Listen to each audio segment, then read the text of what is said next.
یہ جو corona virus ہے اس کے بارے میں آپ کیا کہیں گے؟ یہ اللہ کا عذاب ہے کیا، یا اس طرح کی جو وبائیں؟ وہ اصل میں اس پر سب سے اچھا تبصرہ کسی نے افریقہ سے ہی کیا ہے.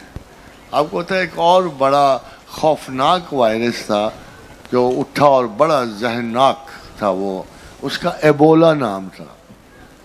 تو مجھے وہاں سے ایک تصویر بھیجی گئی ایک لڑکی کی جس کا نام کرونا تھا اور لڑکے کا نام ایبولا تھا. تو اوپر لکھا ہوا تھا ایبولا ویڈز کورونا. میرا خیال یہ ہے کہ اصل میں خوراک کے تاثرات سے پتہ لگتا ہے کہ چائنیز ہر زندہ چلتی ہوئی چیز کو کھا جاتے ہیں. میرا خیال ہے کرونا وائرس تو ادھر آیا نا، اگر مجھے کوئی یہ کہے کہ میں آپ کو چمگادڑ کا سوپ پلاتا ہوں تو مجھے ویسے ہی کرونا ہو جائے گا. یہ فرق ہے ناجائز یا ناجائز پاک اور صاف خوراکوں کا.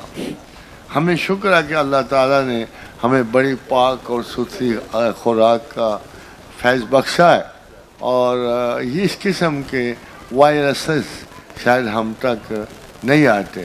ہمارے رسول نے ایک دعا کی تھی اور اللہ نے وہ قبول کی کہ میری امت کو مجموعی طور پہ قحط سے ہلاک نہ کرنا اور کسی کی غلامی میں نہ ساری امت کو لانا. تو اللہ تعالیٰ نے یہ قبول کی، اور تیسری مانگی کہ ان کا آپس میں اتحاد رہے. کہا گیا بس یہ یہاں تک ٹھیک ہے، آگے نہیں. یہ آپس میں لڑتے مرتے ضرور رہیں گے، یہ قتل و غارت میں مصروف رہیں گے.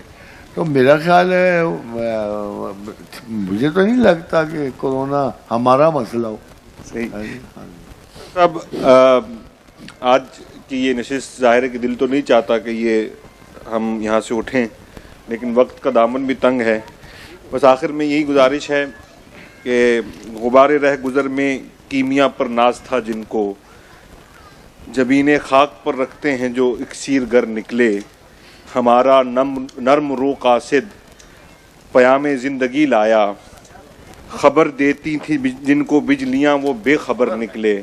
جہاں میں اہل ایمان صورت خورشید جیتے ہیں، ادھر ڈوبے ادھر نکلے، ادھر ڈوبے ادھر نکلے. ماشاءاللہ. آخر میں آپ سے ایک گزارش بھی ہے